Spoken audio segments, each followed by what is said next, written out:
Welcome to the Journey Mama Writings podcast. I'm Rachel Devonish Ford, the author of the Journey Mama blog and books, and I'm currently recording my audiobooks. I'll be releasing the Journey Mama Writings complete as audiobooks, but also here in podcast format with Hindsight, which is a section at the end of each episode where I share my thoughts on my experiences all those years ago. This is season 1, where I read the book Trees Tall as Mountains, the first book in the Journey Mama Writings series. I write many kinds of fiction, including YA fantasy, inspirational romance, and literary fiction. You can find my books on JourneyMama.com, and you can subscribe to get my posts or writing in your inbox. This podcast episode is published by Small Seed Press and is sponsored by my patrons at patreon.com/JourneyMama. On Patreon, my patrons receive daily poetry and other offerings, including early peeks at new books and ebooks when they are complete. I'm so thankful for them. They make everything I do possible. All the links are in the show notes. Thanks for listening, and follow me at JourneyMama.com or on Instagram, where I'm at JourneyMama. This is episode 1. This episode is blog posts from August 2005 to October of 2005 with Hindsight.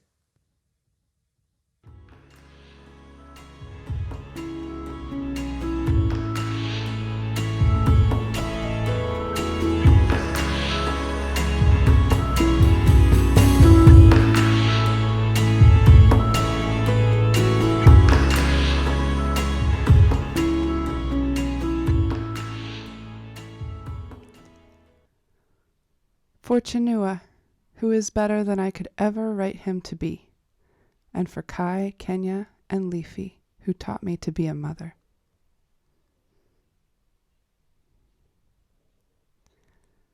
Introduction.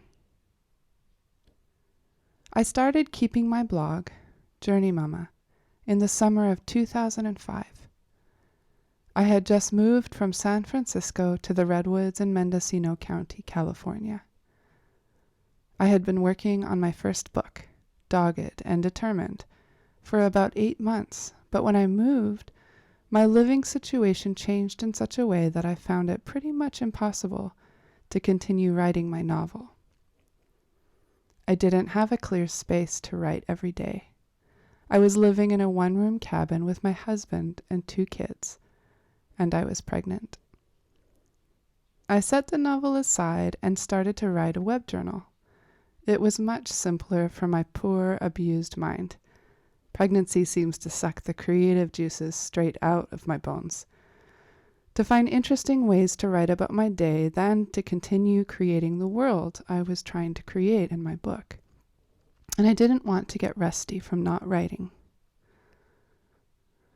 The other reason I started the blog was that I had descended into a sort of morbid victim mentality.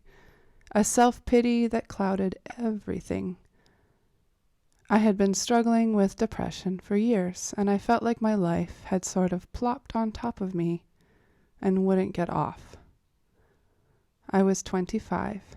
I had a 3-year-old, a 1-year-old, and I was pregnant with my 3rd child.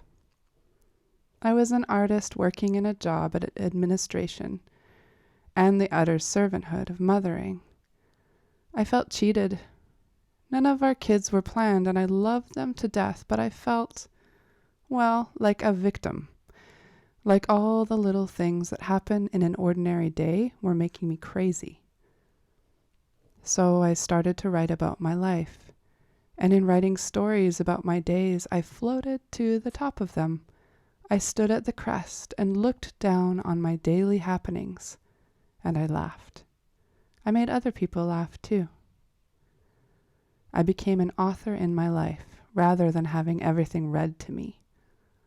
I felt like I was driving the car. A bit of background. My husband, Chinua, and I work and live in an intentional community that helps people on their path, in their relationship with God. At the time, namely young people who had been living on the streets of San Francisco or other cities in the U.S. My husband and I had been working with this community since before we were married, and it was a wonderful, wild, messy life. Just before our time at the land, from 2005 to 2007, we lived in a flat on Haight Street in San Francisco with around 20 other people. Every room had a loft built into it to expand the space vertically under the 15-foot ceilings. We slept with our 2 kids in one of these rooms, and with a shudder, I remember how often I climbed up and down the ladder to nurse my daughter or take care of my son in the middle of the night. We shared bathrooms and the one small kitchen with those same 20 other people, elbowing our way past each other in the mornings, all the sleepy parents gathering around the breakfast table with the kids, taking turns with the high chair, just hours after the last late-nighter singles had left the kitchen. Community was our life. It was all we knew, and we were still working out the kinks of growing families within community. Our shared lives were chaotic and amazing. We had so much fun. We made a lot of mistakes. We loved a lot of people. It was from here that we moved to the land in 2005. The land was an old resort with wooden cabins deep in the redwoods, hours away from any big city. It was on the Eel River, a quiet place, with trees and needle-strewn paths, falling down houses, old vehicles in the field, large vegetable gardens. The land was a place for people just starting out on their journey of Christian faith to learn about life with God. It was a place of teaching and work, a place to live among other believers and grow. There were a lot of people who came along with drug or alcohol addictions. At the time we lived there, it also became a welcoming place for travelers, a sort of faith-inspired haven, where people, travelers, spiritual seekers, could come to stay and sing worship songs around the fire. At the time of our move, I had just begun to put the pieces together and realized that I was struggling with anxiety and depression. I had a name for what was hurting me for the first time, and I wasn't sure what to do with it. But I was writing my way through it, as well as writing my way through the questions and struggles I had with young motherhood. After hiding how I felt for a few years, I made a complete switch and decided to have honesty as my road and my horizon. I was almost ridiculously honest, vulnerable, open, and it changed me.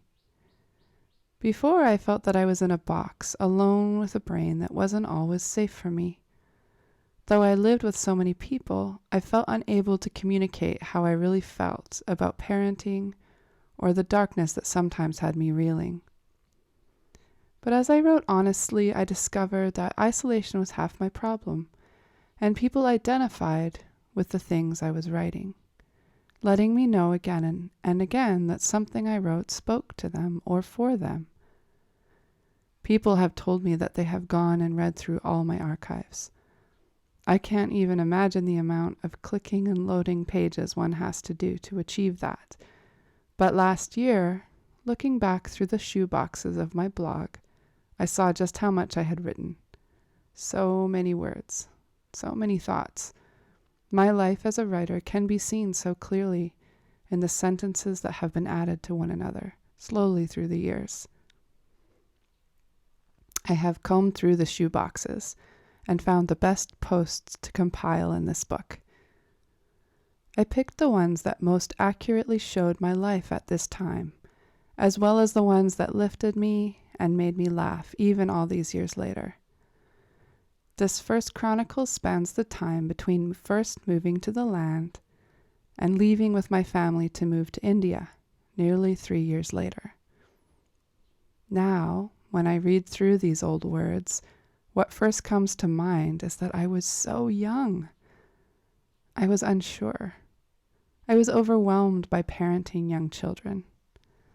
I want to take my young self, sit her down with a cup of tea and tell her, "Love, it's going to be okay. Go easy on yourself."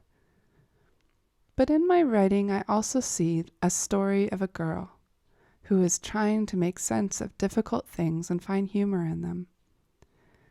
There are funny stories in here, joyful stories, stories of the serious anxiety I was fighting. There are stories of love and grief. Telling stories about our days is a way of showing love to our lives. I believe in the power of honesty and vulnerability to bring light into dark places and to break through the darkness of isolation. As you read, I pray that the chronicle of my life during this time would entertain you, inspire you, and keep you. Maybe make you feel that you can join in your own life, that wherever you are going through, you can tell stories that will help you find your way.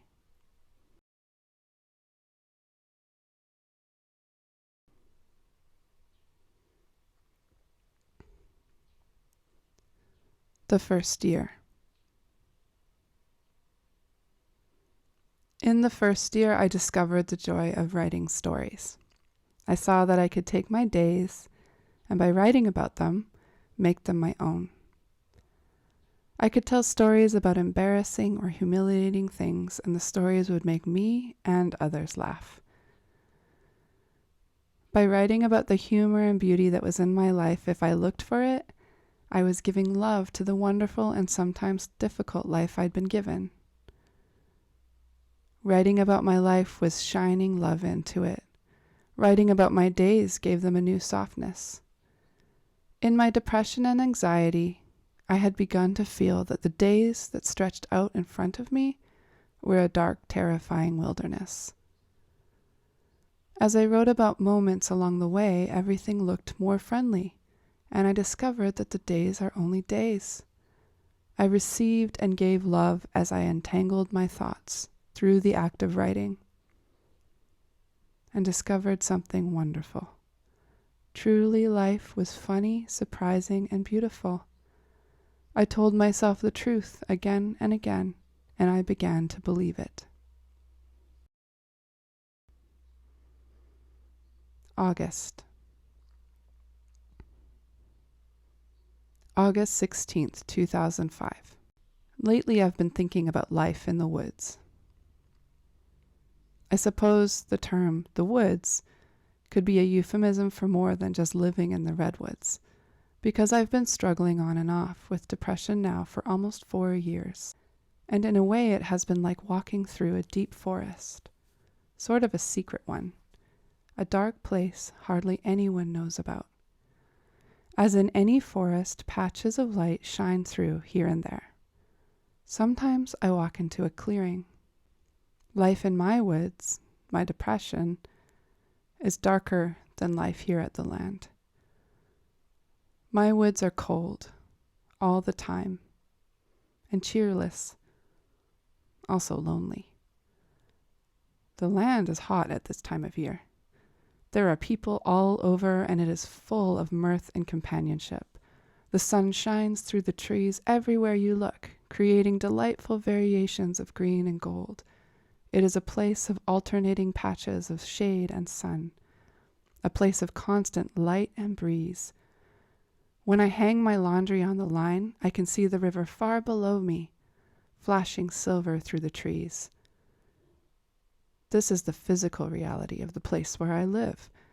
Why then are these woods I walk through in my mind so bleak? I suppose the main thing that hits me when I step into a particularly dark patch in my woods is panic. The light is gone, and with it has gone the memory of returning light, of a path that eventually will reappear in front of me. This is a poetic way of saying that I simply lose it. I lose it and don't regain it until I somehow find some calm, which can take, well, hours. I tend to rant and rave, mostly to my husband, who does his best to keep his head above water. It is a panic that leaves me huddled at the base of a tree, afraid to walk any farther. It is the panic that causes me to question my life, my usefulness, my calling, my ability to be a mother or a wife. It is the panic that causes me to say stupid things. I need a new bag of tricks. Since I became a mother, my old tricks for calming and recentering no longer apply. I can't spend hours sitting in the tub or reading some kind of sword-swinging novel that takes me into another world. Actually, I do still read sword-swinging novels, but I read them mostly at night when I really should be sleeping. I can't write for hours at a time, can't sit and think for hours. You get the picture. I need tricks that don't take a lot of time, that bring me back into the sane world in time to put food in the baby's mouths. I guess finding this bag of tricks could be considered a mission to keep me sane. I have been thinking about it a lot today. This depression business, the question of sanity, why I sometimes temporarily lose mine. And I've been questioning things. Is this what I really want to have defined the first few years of my married life? Of my life as a parent? This deep forest that surrounds me? Can I fight out of it? Is it too thick? Are there sunny fields to break into? Or should I walk along in peace, willing for it to remain dark? Maybe I will find a silvery stream to follow, which will take me to larger places. God has always been with me through these difficult times. The most life-giving thing that I've learned in this time is that God still loves me, no matter how much I despise myself for failing over and over again. He will never despise me. He will set my feet in a spacious place. The roots of these trees can't keep me. August 17th, 2005. After yesterday's entry of depression and darkness, I want to say that we are all still here. Everyone is fine, and I am finding healing in the water sounds that make their way up to me from the sun-speckled river. Every day I hang laundry. Every day I drink tons of water and herbal pregnancy tea. Right now it is nighttime, and the kids are sleeping in our one-room cabin. I'm sitting on our couch, listening to them sleep. I am quietly happy. I have 2 favorite possessions. Well, maybe 3. Number 1 is my doorway to writing, my computer. 2, my couch. A love seat, really, the place where I sit to read and write. 3, my little red kettle. I just bought it, and I'm having so much fun boiling water in it. There, you know my secret. I am a complete nerd, and I get excited about boiling water, but it is part of the tea fixation, and there's really nothing that can be done for it. I just ate 1/3 of a pint of Ben & Jerry's mint chocolate cookie ice cream. I can never eat more than 1/3, maybe a half, but never the whole pint. It's my teeth. They are far too sensitive for such shenanigans. The layer of protection over the nerves in my teeth is made of saran wrap. It was a good day for healing. A breezy, not too hot sort of day. A day in which I didn't lose my cool with the kids. I puttered around our little cabin, sorting things out, organizing. Slowly but surely, everything is coming together. I think a lot of the healing of the panic of depression will simply come from being quiet, from not trying to be anything other than exactly what I am right now. And that is the kind of day that I had today. Rejoicing in my little home, boiling water for tea, hanging laundry, reading Goodnight Moon to my kids. I remember that it is okay to be nice to myself because God is always nice to me. And because He is nice to me, I can be nice to other people. There is enough niceness to go around. Sometimes being nice to myself means ice cream. Sometimes it means letting myself clean my home, not feeling like I should be doing anything else. It means watching the kids sleep with their little eyes all scrunched up until I feel that love that feels like sadness. It means taking a 5-minute shower and then racing into bed and diving under my down comforter and quietly drifting to sleep, held up by the knowledge of God's tenderness, towards a failure like me. August 18th, 2005. I really want to get back to India.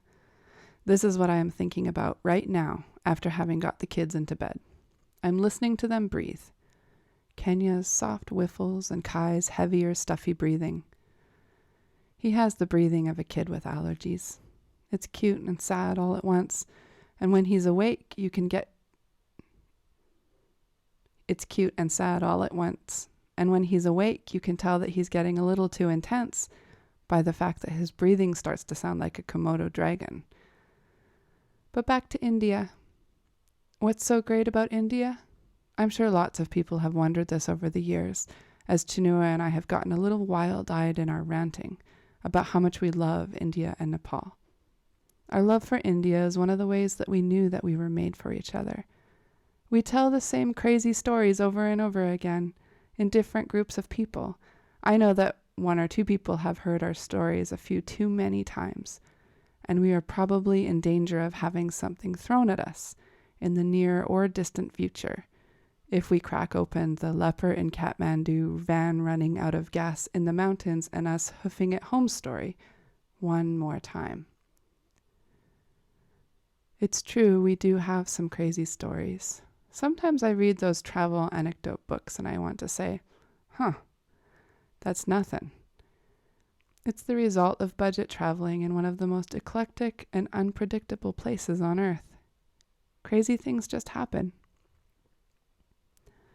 On my first trip to India, Chinua, our friend Timothy, and I decided to go on a camel trek. We set out with our 3 guides into the vastness of the Rajasthan desert one afternoon, on 3 tall and grumpy camels. Tim's camel tried to bite Chinua's camel on the neck, again and again, whenever we stopped for water.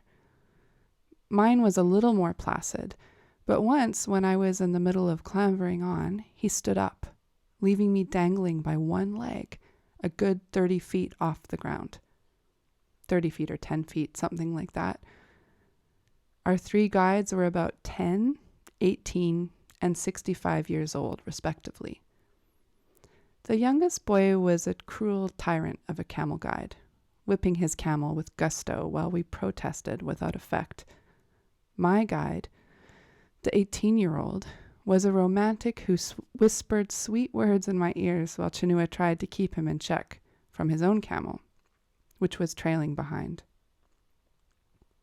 Eventually, my elbow in the guide's ribs stopped him for good. The old man was a character. He didn't understand a word of English, and his solution to this awkward problem was to join Tim, Chinua, and myself when we were talking and act as though he understood the conversation. He nodded where appropriate, made noises like ah, ah, ah, and laughed when we laughed. We caught on to him after a little while. Since camels are so tall, we were always in danger of being decapitated by the power wires if we didn't duck. So our oldest guide kindly warned us by saying, "Kampom." Careful in English, but in his English, every time we got near one. Eventually, my youthful and peer-influenced guide noticed that we laughed when the old man said this. "Kampom, kampom, kampom." So he turned around and addressed the old man with scorn. "It's not kampom, it's kalpul." To this day, kampom and kalpul are just as funny to me. This is why I love India. Riding a camel is not as adventurous as you might think. Rather, it's a little staid. Plodding, one might even say. We 3 plodded along, swinging with the camel's wide gait, growing stiffer and stiffer, holding on to our guides who were sitting in front of us. When the sun started to get low, we stopped, deep in the desert. We could tell that this was their usual stopping point by the fact that there were old, dried piles of camel dung scattered around. Our elderly guide began picking them up in his dhoti, a thin wrap that is tucked between the legs and tied, a garment which is worn extensively by men in Rajasthan. Then he put the camel pies in a pile and set them on fire so that he could cook our dinner. Well, We were used to burning dried poo. It is a smell which pervades India. India would not be India without the smell of burning dried poo. It's a very nice smell, smoky and sweet. But then he washed and dried our dishes with the same dry poo handling dhoti, and at that point we were a little grossed out. We're tough cookies, though. We can handle anything. I had been wondering what we were going to sleep on, or rather in. I knew that the desert got cold at night. So I was relieved when I saw that the blankets we had been sitting on all day on the camels' backs were our sleeping blankets. I mean, talk about efficient. Almost no packing necessary. Dinner was incredible, truly. The stars came out, and I have never before in my life seen stars like that. Not even in Canada, in the mountains. These stretched from horizon to horizon, and the sky was a perfect bowl. Betelgeuse was as red as a poppy. It was amazing, and we ate our rice and vegetables and dal, staring at the sky. Timothy and Chinua particularly enjoyed a type of bread that the guides made for us. A desert camping bread, I guess. It was made by setting a bush on fire, shoving it under the sand, and then making bread balls which were also buried under the sand. The result was a hard, doughy ball that was warm and fresh and tasted a lot like sand. The guys loved them and had seconds, maybe thirds. I was not so enamored. Don't get me wrong, I just don't like my bread to taste a whole lot like the desert floor. I stuck to seconds on rice and sabji, Indian vegetables. And I was glad that I refrained later on, when the guys were in agony after the dough ball bread expanded in their stomachs. It was a sad picture. Chinua and Tim bending their backs as far as they could go, groaning like horses in labor, trying to give their stomachs more room in their bodies because there just wasn't enough room for all that bread. We drifted off to sleep in our camel blankets on the sand, and in the morning, the sunrise, and a long trek back midday, which caused Chinua and I almost to die of sunstroke, but that's a whole different story. August 23rd, 2005. Yesterday, Chinua and I went to the nearest emergency room with our kids. We were headed to the ER because after his nap, Kai was complaining of pain near his sternum. This wouldn't have been too alarming, except for the fact that he had experienced a pretty big electric shock from an outlet in our room earlier in the day.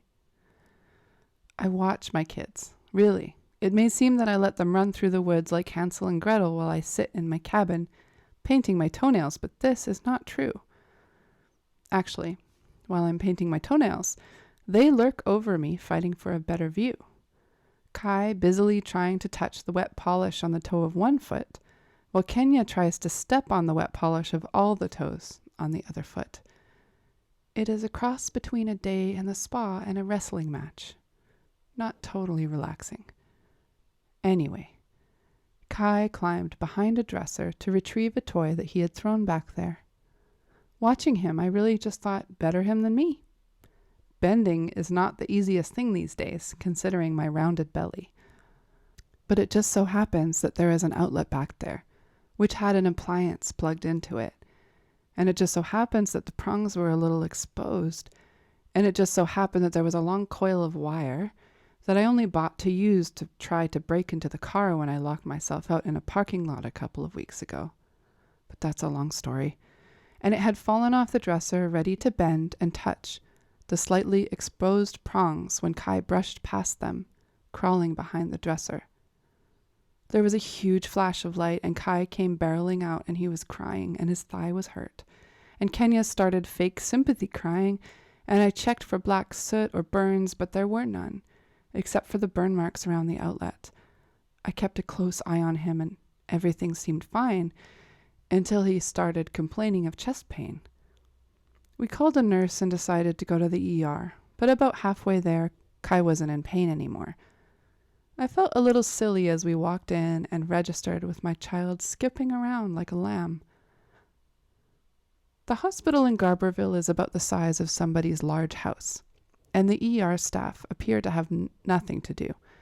But they took us and looked at him, and in the end we all decided that he was okay, which is really, really good. I would rather have a false alarm than a real reason to be in the ER any day. There was one tense moment when the male nurse, who has a gray braid down to his waist, said, "Well, I can't find a pulse." And the doctor said, "You can't find a what?" I looked at Kai, hopping in and out of the tiled squares on the floor, and shook my head. "No pulse, bud," I said. "That's not good." But the nurse tried it again, and wow, there it was. Kenya speaks like she's learning to speak English for the first time. I guess she is. There are too many syllables in every word. When I'm spooning out avocado for our egg tortillas, she says, "Avocabadabodado," and looks at me as if to say, "Right?" She has learned a lot about how sweet attention can be, beaming at everyone who enters the room, playing hide and seek and a whole lot of other flirty games with everyone she meets. If she puts 2 pieces of Lego together, she brings them to me, shrieking, "Wow! Wow!" until I say, "Wow, Kenya, did you do that?" And she smiles and ducks her head humbly. What a good thing to bring something to your parents because you feel like you did such a good job and you want them to see it. It's so simple and beautiful that it makes me want to cry. Kai is also brilliant, and as his 3rd birthday is approaching, he is getting smarter and more creative in his imagination, though his view of reality is a little skewed. He says to me quite often these days, usually after he's been in trouble for something, "When you will be a little boy and I am a mama, and you eat all the honey and break the rule, then you will be in trouble, and I will say, 'You have to do the right thing.'" What does a mama say to something like that? September 6th, 2005. Some positive things about pregnancy. Number 1. I take vitamins. I never take vitamins otherwise. Not only do I take a handful of vitamins every night, I also drink a concoction of herbs that tastes like hay, but is brimming with good nutrients for pregnancy and childbirth. And it's no wonder that it tastes like hay. The herbs are raspberry leaf, nettles, alfalfa, and oat straw. I've grown to like it, actually, seeing that I drink a liter of it every day. I feel amazingly healthy. I recommend it to any pregnant women out there who think they might have leanings toward drinking tea that tastes like hay and provides excellent reproductive health. I'm expecting a shipment of 6 pounds of it on Friday, so you can even come over to my house for a gallon or so if you'd like. Number 2. People take things from you when you're carrying them, even your husband. I mean, I'm used to the single guys around here suddenly exploding into gentlemanliness, but sometimes husbands believe their wives are so capable that they forget to offer to carry things. It's really nice to be walking along with something like, say, a pillow, and have a man swoop down on you and pluck it out of your hand saying, "Here now, I don't believe you should be carrying that." It's true, though, that this principle can work in reverse. It's the principle of, if you don't act sick, people will treat you like you're well. I have a hard time slowing down ever, so I sometimes end up sitting and thinking sorry for myself, wondering why no one treats me any differently because I'm pregnant. It's the lesson of my life. You need to let people know what you need. Number 3. You have a little friend with you everywhere you go. I'll be sitting by myself thinking about bill paying or car registration, and suddenly, tap, tap, tap. My little inner friend is communicating with me. Of course, this becomes much less desirable toward the end of pregnancy when there just really isn't enough room for both of you in one body. I remember arching my back with all my might with Kai, trying to make just a little more space so he could enjoy his stretching without squishing my organs permanently. Number 4. There is a special hormone given to you in pregnancy, one that is designed to keep you from yelling at your children because you are so irritable and grumpy. The effect that this hormone has on you is like a big, giant dose of giddiness over how adorable and amazing your children are. You could eat them. You could pick them up and squeeze them until they protest, and you ignore them and they keep protesting until you finally listen and give up and put them down. You actually do this. And I am blessed, because Kenya has entered her cuddly lovey stage at the same time, so we can cuddle and cuddle to my heart's content. She likes to get her blankie, she calls it her bing, and lay on my chest and make contented humming noises. It's great. September 10th, 2005. Maybe while I'm pregnant, I shouldn't be allowed to go out in public. Just a thought. There are times when it can be a little awkward for other people. Yesterday was a good example. Chinua and I have had our driver's licenses suspended until we can pay fines that we owe for tickets that we can't afford.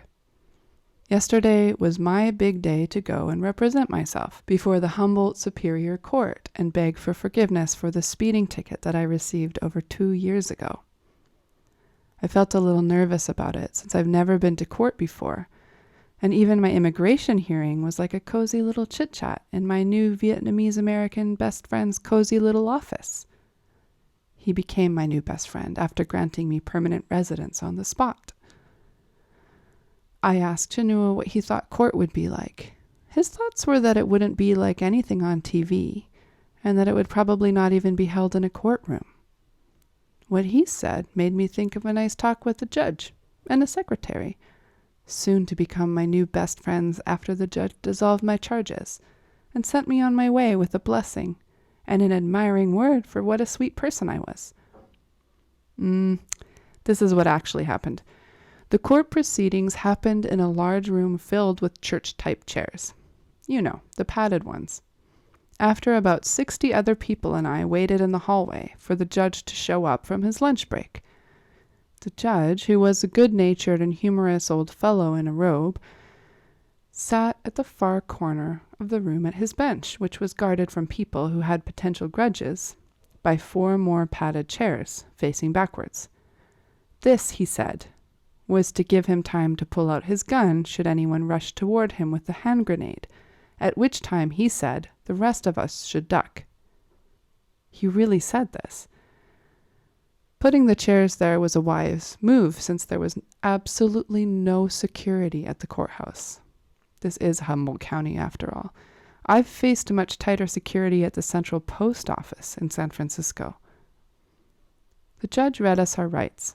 He also told us that if any of our cell phones went off, a large man with a large stick would come and take them away. Then he proceeded to call us up in alphabetical order to plead our cases in front of everyone. I started to shake a little. Several people had last names that started with letters preceding F. Everyone pleaded guilty to their charges. The judge would ask them if they could pay their fines that day, and they would say yes. The most common cases were teenagers with speeding tickets who approached the bench with their parents, pleaded guilty, and had their parents pay for their tickets. I started to sweat. I could see that there was not really going to be an opportunity for me to tell the judge about my life, my kids, my low income, my volunteer work, and various other things I could bring up to get me out of paying the ticket. My plan was backfiring. Clearly, I would never be able to drive again. Finally, he called me. I waddled up to the bench in a last-ditch effort for pregnancy-based sympathy, then pleaded guilty to the charges. The judge pointed out that the charges were from 2003, being humorous. He was nice enough to take the fine down to only $360, and to say that the cop must have really been scraping the bottom of the barrel to fine me for not having proof of registration in the car, since they have it on their computer system. As he started to question me about whether I could pay, I started to break down. I actually started weeping. I stood sobbing before the entire room of people, thoroughly embarrassed. The judge looked a little alarmed, advised me to find 360 friends to give me $1, and then dismissed me. I cried all the way to the clerk's office as I went to talk to them about payment options. I cried the whole time I was standing in line. I just couldn't stop the tears. Once a pregnant woman is weeping, it takes a whole lot to get her to stop. All I could think was that I was never going to be able to drive again. I was very, very sad. When I got to the counter, I was still crying. The man on the other side looked a little alarmed, just like the judge. I told him I was unable to pay, and he said he would get me set up with a payment plan. Then he said the magic words. He told me that once a payment plan was established, they could send a case closed message to the DMV, and they would work on restoring my license. My tears started to dry up. The man patted me on the hand and told me it would be okay. All of this brings me to something I have been thinking about for a really long time. It's about the courts of God. I'm not really talking about courts in the courtroom sense, but in the royal kingly sense. Yesterday, I felt humiliated, admitting my stupid mistake in not paying a 2-year-old fine, and admitting my inability to pay. But in the courts of God, I have a voice. Meditating on this has changed my life. I know that I can walk into the presence of the Most High and make my requests known. And he hears me, not just as some pregnant lady who somehow made it into his courtroom, but as his daughter, his friend. Do you see how restorative that is? Everyone wants to be heard, to have a voice. Before Majesty, we do. He inclines his ear to hear us. When I am humiliated, all I have to do is remember that I have a place in the courts of God, and he hears me. This is what I pondered as I drove home with my friend Elena. The white stripes on the road ran alongside us, and the river popped in and out of view, wandering beside the highway, crossing underneath, and disappearing into the distance, only to flash back into view around the next curve. September 13th, 2005. I really need stability in my life right now. Routine. Monotony even. It's one of the side effects of being pregnant. This whole needing stability thing. It's completely instinctive, like, I need to make a hole in the ground and bring food to it every day, so I know when I have my pups, I'll have a hole with food in it to care for them in. How about if my family wakes up every day and I feed them and do the chores and bring the kids up to what we call the big house, where someone will watch them for a couple of hours while I do my work in the office, and then we'll all go eat lunch. They'll take naps while I do more office work, play for a while, eat dinner, and then go to bed. How about that? Life is never that simple, at least not for humans, and especially humans who work in intentional communities. How about this instead? After Kenya keeps us awake for a good part of the night with her teething, I'll wake up and realize that the sink is still broken because the duct tape has come off of the hose that connects it to the shower. So I'll wash the dishes I didn't get around to last night in the shower and make breakfast for the kids. After we're done eating, Kenya will lay herself down on the floor and cry because she is just so miserable from the teeth that are coming in. Somehow we'll all get ready and head up to the big house. On my way up, I'll have an epiphany. The family is still here. That is, the family who showed up a few days ago, needing help. There is a father with 5 kids on a school bus. The mom has become estranged temporarily. They are looking for her. I want to interject here that with all my heart, I really want to help them, and I'm so glad that we're able to do even the smallest thing to help them. But we're talking about my stability instinct, and suddenly having 5 kids cruising around on top of your 2 is not the most stable thing. When I get to the big house, I'll find out that the person who usually watches my kids while I work is away picking grapes for the week. This is the first I've heard of it.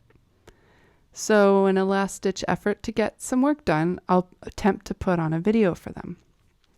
But the TV will be broken. Okay. At this point, there's nothing for me to do but find my husband and let him know that I quit because my job has become impossible. He'll suggest that we find another TV, at which point I'll throw my own self on the floor, metaphorically, and wail that there isn't another TV anywhere. But then my friend Elena will let me know that there is.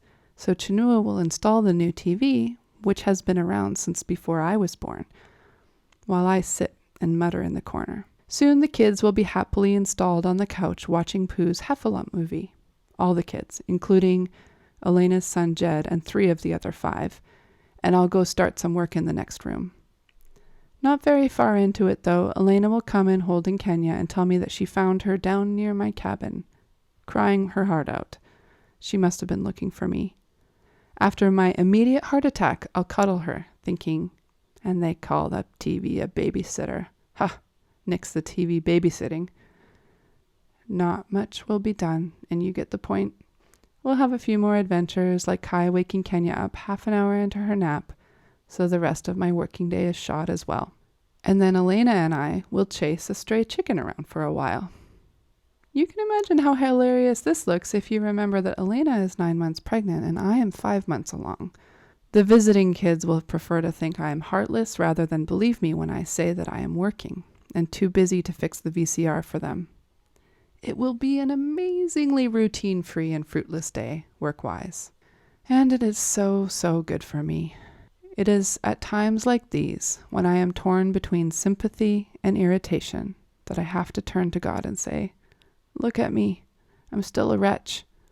And He lovingly lifts me up. When I am sick with anxiety over the work I have to do, and the impossibility of doing it without help, I remember again that it is all in His hands. I really want to help people, but I still have not found a way to combine office work, taking care of my children, and being fully present for people in need. One requires solitude and order, the other's my full attention. Will I ever figure it out? Or is walking my life out more a matter of stumbling from situation to situation, asking God to create stability in my heart, to keep me standing by the sheer strength of who He is for me? It is so important, because maybe one day there will be an earthquake here, and we'll find ourselves in the same position as the Katrina victims. Where will our stability be then? Not in the earth, because even that can be shaken. Not in routine, not in reliable food or water. Only in Him. September 19th, 2005. Today I returned from a 3.5-day trip to San Francisco. I left the land on Thursday by myself, feeling free as a bird. The courts had given me back my driving privilege, and I flew down the road, under the speed limit, through green trees and the golden hills of late summer in California. I sang and prayed and had so much solitude I could burst with happiness. The drive home was a little different. The 4 hours getting home seemed to take about 1 year and 2 months. It's funny now that I have kids. I'm not completely free anymore. I mean, I can leave, but I'm connected, in an almost physical way, to these 2 little people who can't even dress themselves yet. When we ask Kai to dress himself, he suddenly has a really hard time remembering which limb goes where. "I can't get this over my bum," he says pitifully, as he stands in the middle of the room with 2 legs through one tiny leg hole in his undies. I mean, kids are really little, but they occupy a big space in our lives. Chinua and I were talking about this the other day. We're the philosopher-type parents. Our children will probably hate it for us one day when they're teenagers. The thing about kids, I said, is that they are so much. There isn't a lot of space around them, and it's exhausting, but so worth it.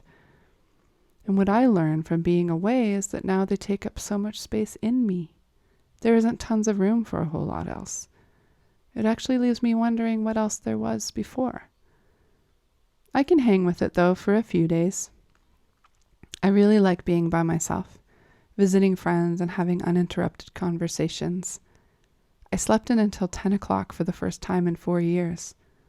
I eat food when it's hot without sharing any, and take a shower whenever I want. I sit around. I get work done in record time. It's amazing, really. I can even try to have a few conversations that don't include things that my superstar husband thinks or says, or funny things that my kids do. Okay, maybe I can only last a few minutes in conversation without doing this, but I don't think I completely bore my single friends. That reminds me of a funny thing. Some friends and I were sitting around talking, and somehow I brought up the fact that Jed and Kai like to pee through each other's pee streams if they are doing their business outside. See, even writing that down makes me realize how completely hopeless I am in conversation now. Not that I was ever so social. But one of the friends there, a guy, said, "Oh yeah, crossies. That was so fun when we were kids." It was stupefying, really. We were like, "You mean there's a name for that?" It led to a nice discussion about pee. But back to the point. I can only be away from them for a few days. This time I accidentally overstayed, and the result was that I missed them so much I was almost physically ill. I couldn't think about them. I'd drive along and think about Kenya's cheeks and her little duck lips and almost start crying. And I'm really not a fan of spending a lot of time away from Chinua. Just enough for me to remember what it's like not to see him. Then it's time to come back. So there was Chinua missing and Kid missing.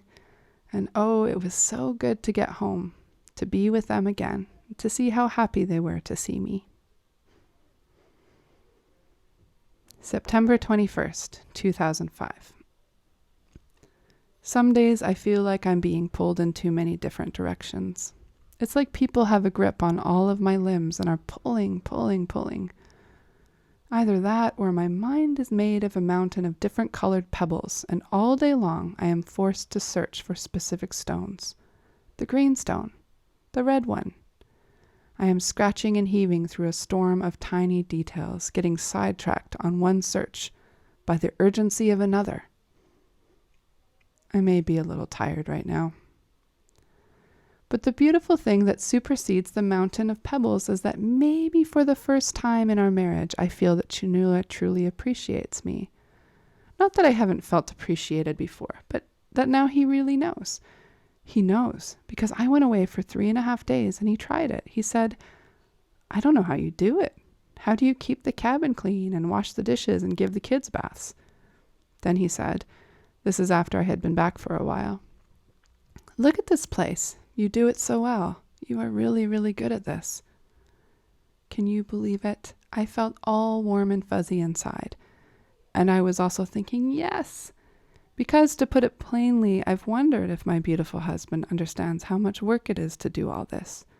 We've shared a lot of our parenting responsibilities. And I know I'm very blessed to have him so available, being the best dad I could imagine. But let's just say that when Chinua's hanging out with the kids, he's hanging out with the kids. He's playing with them, taking pictures of them, but not doing the 100 things I would be doing if I was watching them with the eyes on the back of my head. So I got home to a minor laundry emergency, underscored by the fact that we are still line drawing. A pile of unwashed dishes, which is like returning a video unrewound, and a beautiful, loving family who are missing me like crazy because to them, there's no one like me. That's what a family seems to be, a team of your biggest fans, who are also more work than you could ever imagine. And sometimes they're not your biggest fans. Sometimes your 3-year-old is acting like a sulky 15-year-old who might die if you force him to kiss you or hang out with you. And then sometimes he reverts back to your baby boy and stares at you as if he's in love with you while he strokes your face and says, "I just want to talk to you, Mama." So anyways, back to how I do what I do and why I feel pulled apart. I do everything at top speed, as well as with the knowledge that at any moment I might be forced to suddenly switch gears. From, say, taking care of my kids to talking to the insurance company on the phone. Or from kissing my husband to mentioning, "I don't think the goat cheese is working out for the kids. They both seem to have pretty bad diarrhea." Or, and this may be the hardest transition of all, moving from the constant surveillance necessary with small kids to talking or sharing with adults. I'm already enough of an introvert as it is, but the mental hurdles that I have to overcome in order to converse with other grown-ups make it almost impossible. I'm sure that many moms identify with the line that runs through my head. It goes something like this: wake up, breakfast, kettle on, oatmeal, cuddle kids, tea, big sigh of happiness, laundry, wash dishes, break up fight, Wash face. Nope, breakup fight. Oh yeah, make bed. Clothes on. Where are the clothes? And then it's time for me to go work in the office amidst thousands of questions from people needing things. The surprising thing lately is I actually love it. I really do. It's challenging enough to really engage me. It keeps me moving through my day with purpose, and it's humbling enough that I'm always calling out for help from God. And I love it that Chinua is stoked on our home when it's nice and inviting. I wouldn't want to trade. I wouldn't want Chinua's job for anything. It's cool, the roles that we have. God knows what he is doing, although sometimes it takes some refining to get us to see that. I love to work hard, and I've never done anything harder than this. It's wonderful. Besides, in August I moved out of a house that had about 20 people living in it, and the kitchen sink seemed like it was always full of dishes. So when I'm doing the dishes now, the line that is going through my head is, I'm so glad I'm only doing dishes for 4 people. I'm so glad I'm only doing dishes for 4 people. September 24th, 2005. Today I am a walking bag of anxiety, and I know I'm not exactly a stranger to anxiety, but really it's been better lately. I haven't been walking around with my shoulders touching my ears or kicking rocks with a knot the size of a yak in my stomach. The funny thing is that my anxiety has nothing to do with the fact that an ultrasound on my neck revealed a questionable mass that is now the center of attention of the doctors, who are supposed to be paying attention to my wee unborn babe. I had a 2-in-1 ultrasound, 1 being pictures of my baby, 2 being pictures of my thyroid. I've had what I thought was an enlarged thyroid for years. I learn now that actually I have a growth, a little Klingon. The ultrasound of the baby went swimmingly, and the technician even went so far as to say that my baby gives very good images, which is another way of saying that he is extremely photogenic even at his tender age. And when I left, she thanked me for being such a good scan, which I took as her way of saying that she has never worked with anyone as kind and witty as me. It was great. The grainy black and white images of my active baby, who rolled around the whole time she tried to catch him with her little wand. He has beautiful hands, I can tell. We don't know that I'm having a boy, I just say he. Chinua, Kai, and Kenya were in the room, Kai watching with a kind of stupefied awe, wrinkling his brow to see what exactly we were seeing, and Kenya being generally distracting by turning the lights on and off and pulling on various cords. It was at once very like our first romantic ultrasound of Kai, and very unlike. But as for the lump, I can't say that I'm that worried about it. I mean, I have to be careful not to think about it too much at certain times of the day or night, since my imagination is wild and morbid. As Chinua and I drove home after the ultrasound, the kids asleep in the back of the van, we skirted around and dove into the loaded topics of sickness and death. We talked about how sickening it is to think of dying when you have small children. It seems to not even be an option anymore, although of course it's outside of your control. Then I had a thought. It's probably just something I swallowed the wrong way, I said to Chinua. Yeah, he agreed, like a piece of chicken or something. Or it could be something I misplaced years ago, I continued. Chinua said. It's probably a wad of 20s. Or maybe it's your twin. My real anxiety revolves around something I have no control over. Other people and their thoughts or emotions, how they are doing, whether they hate me. I walk around scrunching my forehead over things that I have no way of changing. The ball is not in my court. It's not even on the same block. I may as well worry about whether the river is flowing the right way.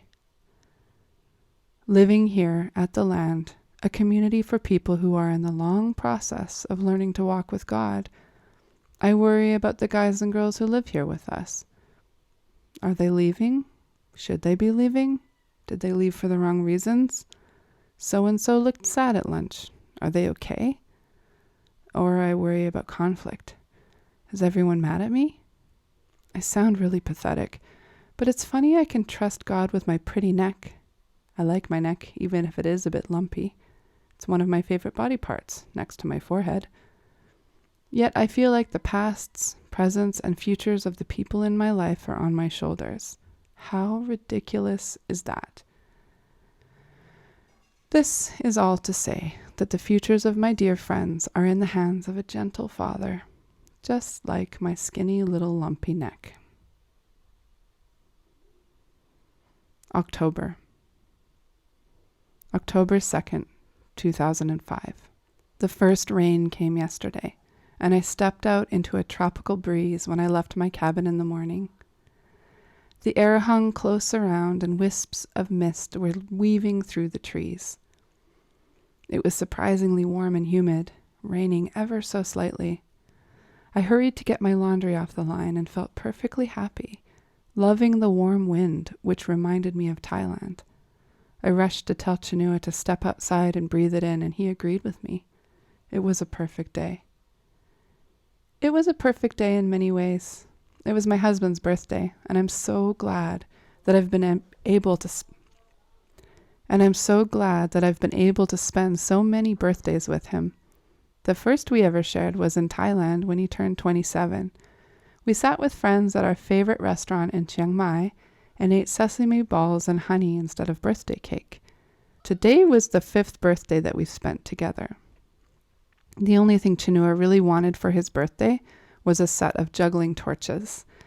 Juggling torches are a lot like they sound, used for the purpose of, you guessed it, juggling fire. Teaching fire safety to our kids seems almost pointless when they have a dad who throws flaming sticks around, as if they were as benign as, say, crumpled up paper or something. I can just imagine saying, "Okay, kids, don't play with matches, all right?" They'll look at me as if to say, "Sure, Mom." I'll have to qualify. Only adults play with fire. Given Kai and Kenya's frantic and persistent attempts to learn how to juggle, they'll want to join in someday. Kai's tries at juggling involve him throwing 3 or more items up in the air and then running around to try to catch them. Every time they hit the ground. But I think that he really believes that if he just tries one more time, he'll figure it out. During Kenya's attempts at juggling, though, the toys she's trying to juggle don't even leave her hands. A bunch of us here at the land pitched in to put enough money together to buy Chinua his torches. I made Chinua look for his present, though, with a scavenger hunt where he searched for clues that brought him to the place where the promise of torches was hidden. All we had was the IOU card. I would have no idea how to go about actually buying juggling torches, so I left it up to him. The hunt was really, really fun, maybe even mostly for me, since I was shaking with laughter over Chinua trying to puzzle out my elusive clues. Then, oh my word, the 2 of us actually went out to the big city of Garberville for dinner. Together. Alone. It has been about 2 months since we've done this, so it seemed like the most luxurious thing possible in life. It's kind of cool to be deprived of something you love because once you have what you were lacking, it is so sweet to you. My dad used to work all night outdoors in ungodly weather. It would be minus 40 degrees Celsius with a wind chill, and he would say, "It's not too bad when you're cold because it's so good when you're warm again." Right. In San Francisco, we had many more date nights. We would put the kids to bed and have someone else who lived in the flat with us listen for them while we crept around the city streets, hand in hand, a very sneaky couple. But in the city, we lived in a flat with what was sometimes 20 other people, and it was a little difficult to be alone. We don't have the same problem here at the land. It is so much more peaceful. Being one of the people in charge does make you prone to being asked for advice at any moment, though. So if Chinua and I are walking hand in hand around the land at night, and I see someone walking purposely toward us, my instinctive and primal urge is to turn and flee. We had pasta with shrimp and smoked salmon, and I was disappointed that the salmon seemed somewhat cooked. I was expecting the rawer, creamier smoked salmon. It was probably good, seeing that I'm not actually supposed to be eating that sort of fish. I crave it, though, and was planning to cheat in that minor area of pregnancy do's and don'ts. What? It's not like I was planning to chug back a bottle of wine or anything. I think that my pregnant self goes into some sort of world motherhood state, because I'm craving like I'm a Jewish mom in New York. Bagels and lox and cream cheese. capers. Or I'm Japanese, sushi, miso, or Vietnamese, desperately craving pho ga. It seems to be different with every pregnancy, actually. With Kai, I was eating Mexican rice and beans like there was no tomorrow. With Kenya, it was the sushi. I ate whole packages of somewhat fake California rolls sitting in the car in the parking lot at Trader Joe's. This time, it seems to be the aforementioned food of American Jewish people. Our meal was delicious, and we had a wonderfully nerdy time discussing food in different cultures and the progression of civilizations, as represented by their ability to survive and their interest in food. We figured that the colder the climate is, the less time people could dedicate to their culinary arts. Thus, Thai and Middle Eastern and Indian foods win out over kidney pie and borscht. Chinua and I are made for each other. We really sit around and talk about this stuff on dates. Cultural history is our favorite thing to discuss, next to physics or math concepts. We arrived home to a painfully obvious attempt at a surprise party, as in, "Honey, will you put the ice cream in the freezer? I just have to check something." Or as we were walking up to the big house from our cabin, "Honey, I feel like I should have the camera, just in case there's anything to take a picture of. I'll run back and get it." Because I always take pictures in the dark. We both knew it was a facade. It was a hilarious land birthday party, though, complete with a round of our favorite game, Narcoleptic Dog. Chinua made Narcoleptic Dog up, but our friend Amelia came up with the name. And it's pretty great. It involves skits and drawings and dances and art criticism. The best kind of game ever. My favorite moments were when Jeff acted out someone shooting arrows at San Francisco, and Derek impersonated a parasitic cow. I've had some of the best times in my life playing games at the land. It's as if in the midst of all the seriousness of broken lives that God is putting back together, He understands that we need these joyful, hilarious moments to even it all out. A lot of the guys who live here now have had their hearts absolutely crushed and are being rebuilt from the ground up. And God brings such joy through them. I feel so fortunate to be here. The crowning moment in the whole evening, however, was Kai's breakdancing. Our friend Jesse showed him some moves back in the city, and Kai did a little bit for us, refusing to dance to anything other than the ringtones on my cell phone. We were laid out laughing. He got a super serious look on his face, and then started a little toe tapping to warm up. Then the fingers started wiggling. Then the somersaults, the crouches, the kicks. It's the best thing ever, especially since he feels the music. You can tell. I'm telling you, this boy has talent. And he's only 3. October 5th, 2005. The days are flying by like the leaves that fall continually now. We can never keep the porches swept clean. That last warm tropical morning feels like a dream now that it has grown so cold. We all have stiff fingers and cold noses. It's kind of nice, though, once you can fully let go of summer and realize that winter really is coming. Wood smoke and rain and early nights. I have to try hard to think of it as cozy rather than gloomy. What a week! Our nonprofit just mailed out a newsletter, and I stuck the last left behind letters in the mailbox today. Yesterday I organized the stuffing of almost 1,000 envelopes, which always involves about 9 of us sitting hunched around a table for hours, putting together letters assembly line style. We have good music, we talk a lot, we have fun. I get really irritated and stressed out. Somebody inevitably ends up with hurt feelings because of someone else telling them that they're moving too slowly. Sometimes we get a little too sarcastic. I'm always grateful when we're done. It was a marathon day since after the letter party we had a staff meeting, and afterward I begged Chinua to let me go into town by myself to run errands. Read, without the kids. My angelic husband is always willing to give me time by myself, so I didn't really have to beg. I just did because that's the way I am. I felt like I needed some encouragement, so I started listening to a sermon by Timothy Keller. His teachings are incredible. I feel like I've found what I'm always looking for in a teacher. He's clear, passionate, intelligent, and wise. Chinua and I have been slowly listening to a series that he did on the wisdom of Proverbs, but yesterday I cheated and started listening to another series, Living in Hope. I was blown away. I've talked before about how I've spent large parts of the last 4 years really fighting depression. It's affected me in so many ways, maybe spiritually the most. Hearing the description of living in hope that Dr. Keller gave made me weep. He talked about how a life lived in hope and the certainty of things to come is completely different from a life lived without hope. Certainty of a good future causes your whole life to be different. He was referring to the promise in the Bible that we have life to come, life forever, life with God. He talked about a lady he knew who lived in poverty, even though she had quite a nest egg in the bank, because she was paralyzed with fear about touching her money. She was sick and dying because of the fact that she didn't draw from what she had in her bank account. Listening to it, I sat there thinking, that's me. For some reason, I don't access the love that I know God has for me, and I don't live in hope. It's almost as if I'm afraid that I can't spend it. But now I feel like I'm waking up. Why let everything that God has given to me freely sit there becoming moldy?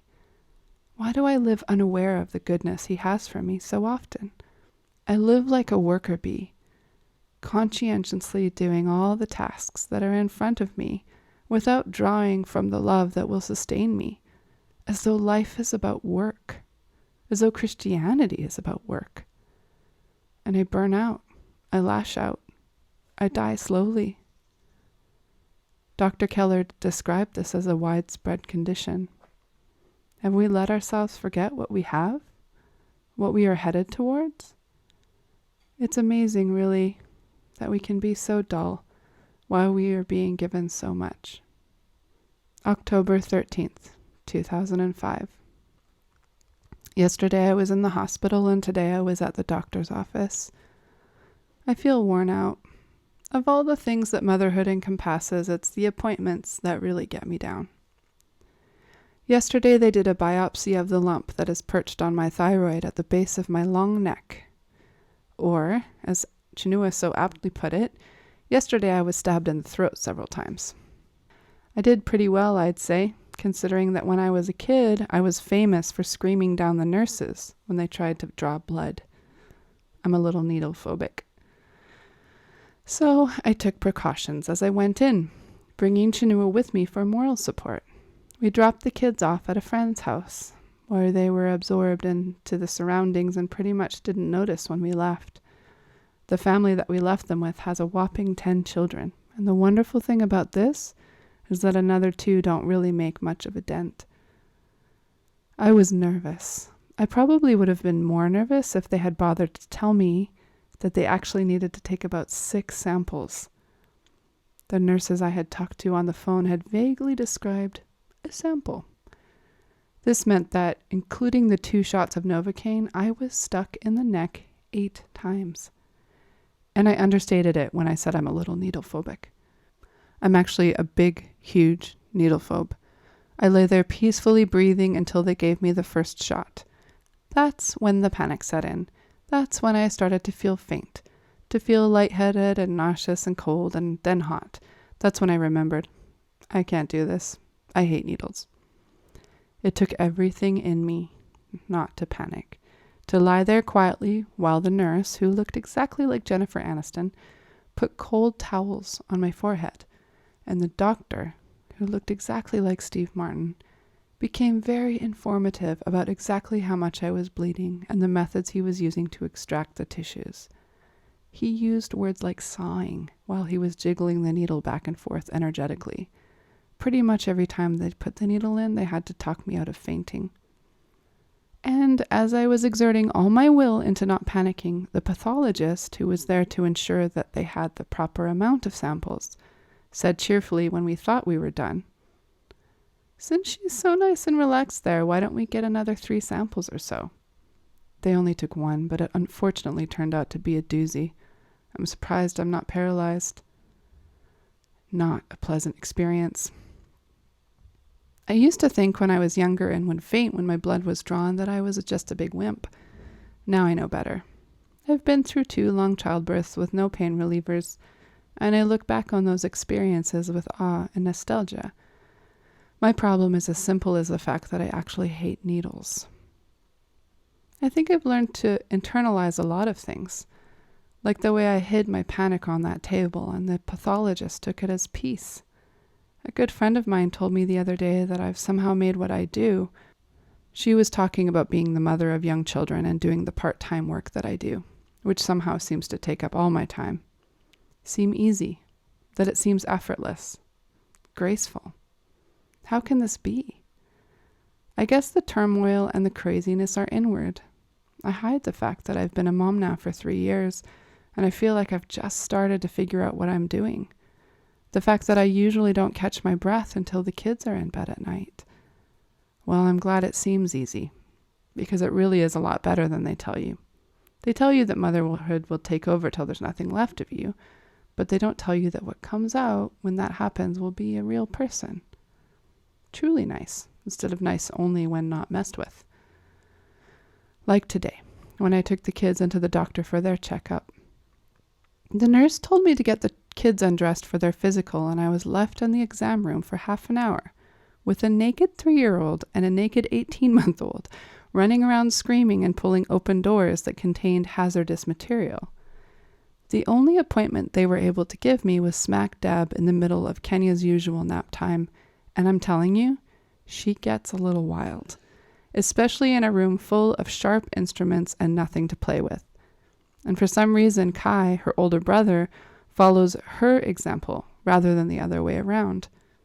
It felt a little like I was being punished in a very creative way.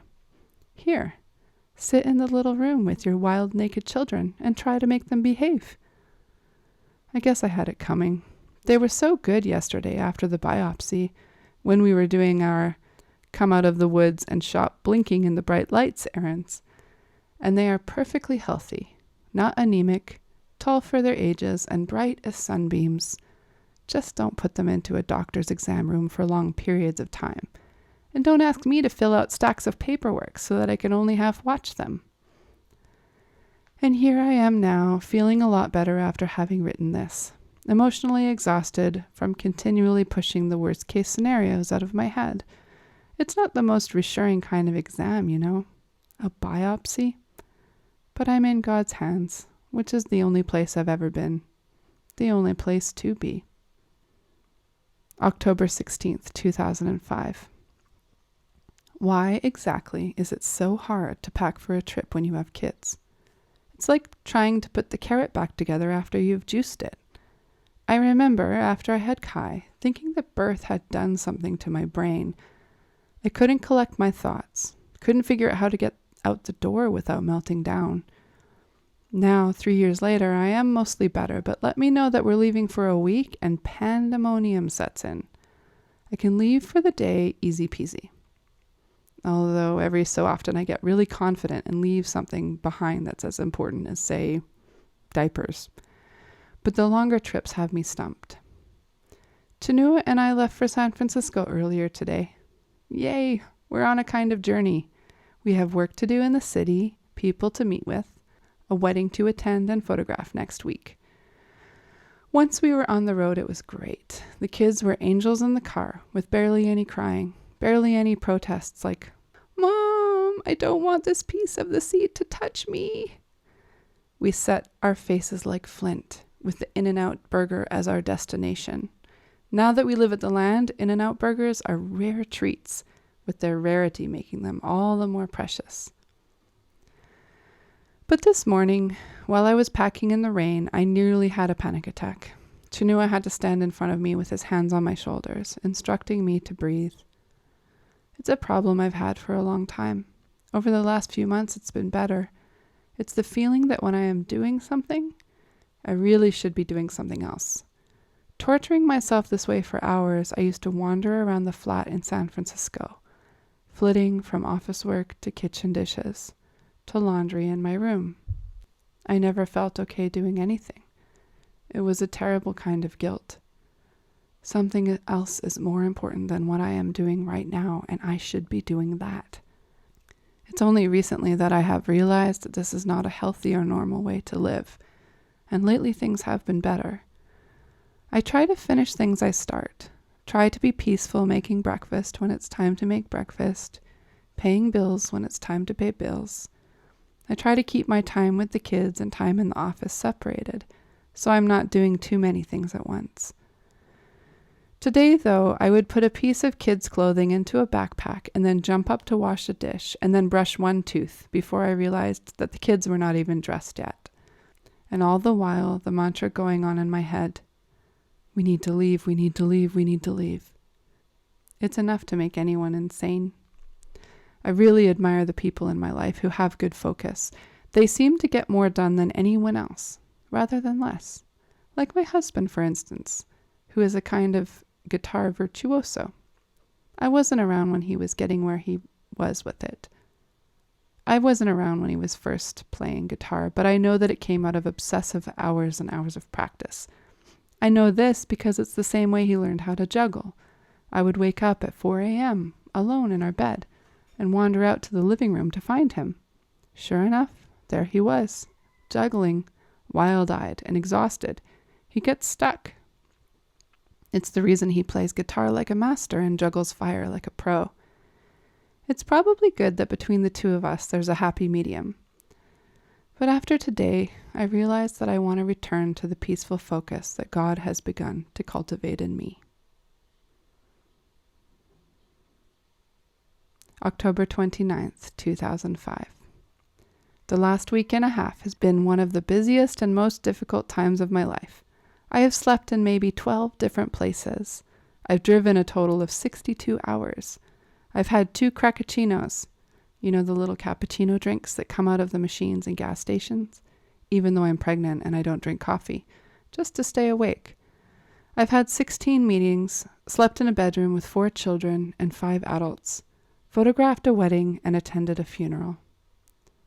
Chinua and I have both cried in the last week. This is not so remarkable for me, more so for him. I've eaten at In-N-Out Burger 4 times, not entirely by choice. I sat with my family in our broken-down vehicle on the side of the highway in the middle of the night for 4 hours. And tomorrow morning, Chinua and the kids and I are beginning our drive to Canada for a visit, my home and native land. Now I'm heading to bed, since we're pretty much packed up. Did I mention that all of our washers and dryers here at the land are broken? As a result, I haven't done laundry in a couple of weeks, and all our clothes are dirty.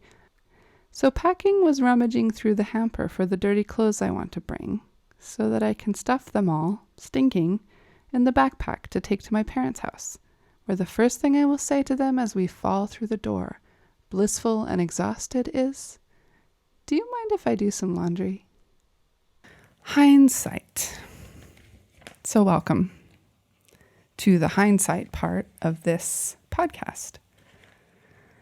I was thinking about releasing this ebook just as a podcast, and then I thought, as I was reading it, I was like, I just have so many thoughts about this. So here I am. I'm looking for my notes right now. Real time. Okay, here they are. So I wrote notes on hindsight, on the things that I think when I'm looking back. I've arranged them in a sort of list. I may or may not, say all of them. Let's see. To be honest, it is very humbling to read back on these words, like this time in my life and the words I wrote about the life. It's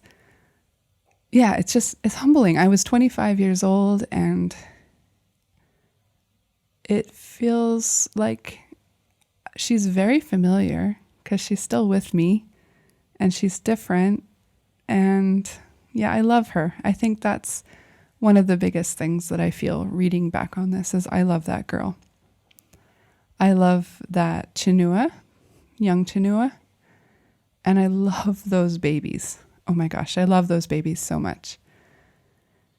If you don't know me very well, this is 2005. Kai was 3. So it's 2021 as I'm recording this. and Kai is now almost 19. A lot has changed, and I feel heart full of love when I think back on those kids, all of them, me included. So this is the very beginning of me figuring out anxiety. I remember standing on my porch talking to my sister. Even after these first blog posts, I remember standing and talking to her, and she was sort of encouraging me to maybe get some sort of medication. And this is before that. So it's the very beginning of me learning it all about my own mental health. I love how avidly I was trying to figure it out. I love how I was trying to write it all down so that I could figure out what was going on with me and how to deal with it. And I still am. I still have so much to learn, but I've gotten better and better at it. Though I was a bit disheartened to realize that in some ways I'm still working on the same things. For instance, I talk about not wanting to be known for working so hard, but I still have that tendency to let myself be overworked and then kind of talk about it. Or, reading that the other day and realizing it was very similar to a conversation I had just had with my husband, with Chinua. I was like, I kind of went down into a little spiral thinking, has anything changed at all? And then I realized, it's life work, this is life work. And I have changed a lot. There's so much that's different. But yeah, it's so interesting to look back and see, well, it's the same stuff. Same stuff. So some of my life work are things that are featured in these writings, and they are still in my life. But I have grown, and then I circle back around at different points. Like, you have different stress points in your life, and the things that are the hardest things come back to you in those moments. And I think it's just important to look at them with a lot of love and a lot of grace. Yeah. One thing I noticed is that you can't read it so much, just a little bit. I read a little bit in between the lines. Thankfully, I'm not the most opinionated person in the world, so I don't write down really clear ideas of how life should be or something. It's there a little bit, but it's gentle. But I can read between the lines, and I can realize some of my ideas haven't held up about life and how it should be. But I'm really thankful to read back on my ideas about God, and those have really held up.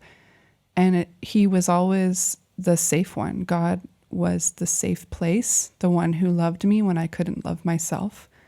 And so I'm thankful that I can keep this book out there because I feel like my own ideas changing a bit are one thing, but yeah, I feel like it's still true. The things I've written about God, I still know that they're true. They are still true, but I haven't changed that. Like, God was never the one who was giving me such a hard time. That was always me.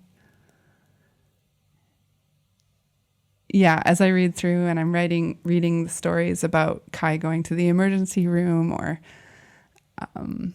just like all the stuff, the living in the tiny cabin, I remember the chaos of those years, and they were so beautiful. They were beautiful and chaotic, and both were true. And I think that really comes through.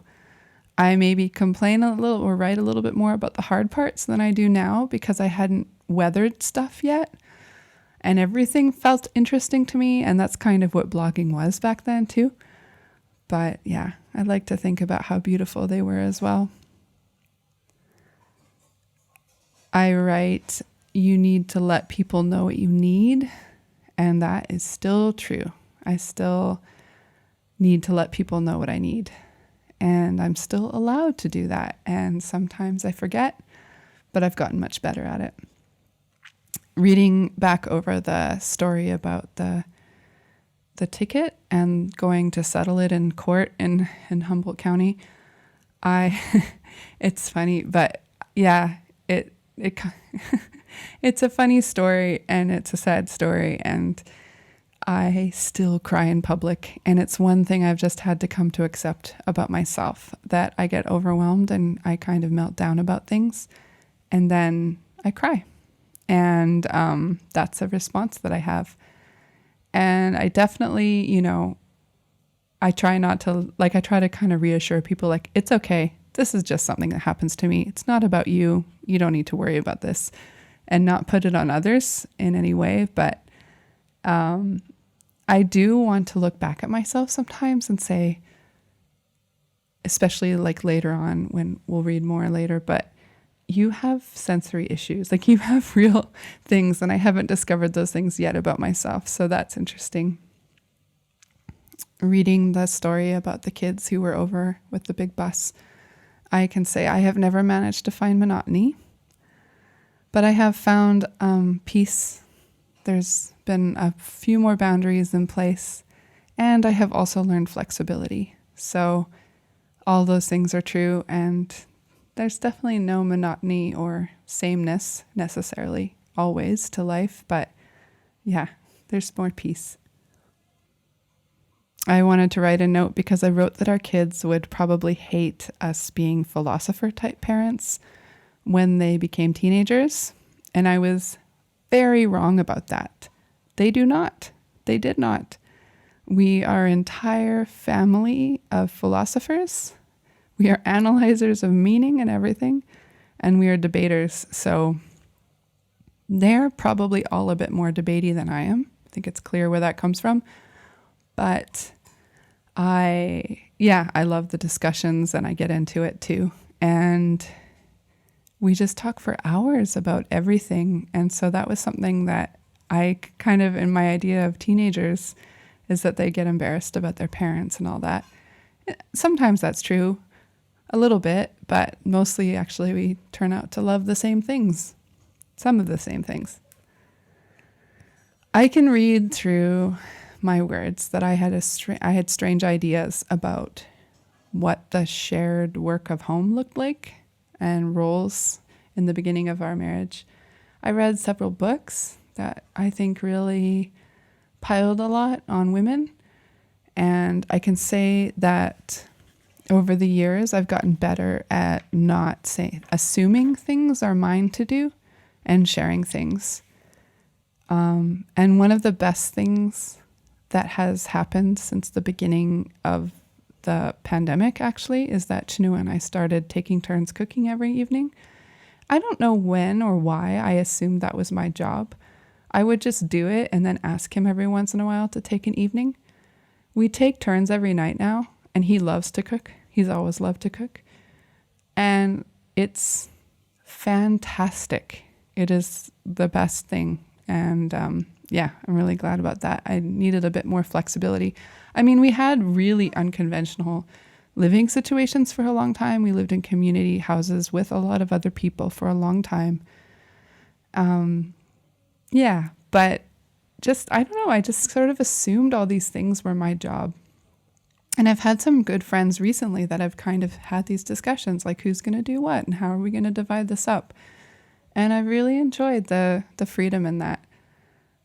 It's still a work in progress. I still, just assume things a lot, but it's nice to know that we can still grow. We're coming up on 20 years of marriage, and it's nice to know that we can still change things up.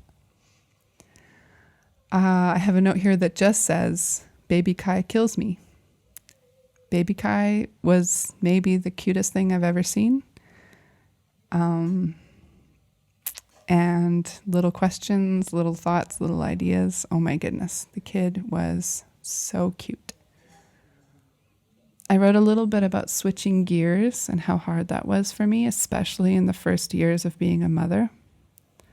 I had to switch gears so quickly, so often, from taking care of people with extreme needs or mental illness, or, working in an office, to taking care of children. That stuff comes much more easily to me now because I've had years and years and years of practice. Reading about it, I remember how much I loved to get buried in a single task and do it pure focus and what a stretch it was to change that up. And yeah, I can see that I'm much better at it. I don't know. Maybe I'll return to being single focused at some point, but right now it's more a mode that I switch from thing to thing often. The exception is when I do a writing retreat and I get to just bury myself in writing for like an entire week and only come up for air when I need to, take a break, get a meal, go for a walk. It's bliss. It's absolute bliss for me. I wrote a little bit about worrying about everybody, what's going on all the time. And that was, again, the beginnings of self-awareness about social anxiety, when I started to realize this is not something that I need to be doing. And it's actually something I would like to be free from. And yeah, the last little bit I'll speak about is that worry about my thyroid. That was wild. It was really intense to be pregnant and worried about that. But we came through it, obviously. We're on the other side. So yeah, that's my little hindsight thoughts for today. I hope you enjoyed them. You can always skip over them if you don't want to listen and you just want to listen to the first part of the podcast. But yeah, I just thought that before this is ready as an audiobook, I will send it out into the world as a podcast. This has always been one of the things that is an introduction to my work. Trees Tall as Mountains as an ebook has always been free on all the ebook sellers. So yeah, I figured I'd throw it out here as well. And I hope you enjoy it. I surely enjoy reading it to you. And if you use it to fall asleep, I am not at all offended. See you next time. Hey, so thanks for following along. And if you would like to support this show more or just to get to know more about me, you can check me out on patreon.com/journeymama.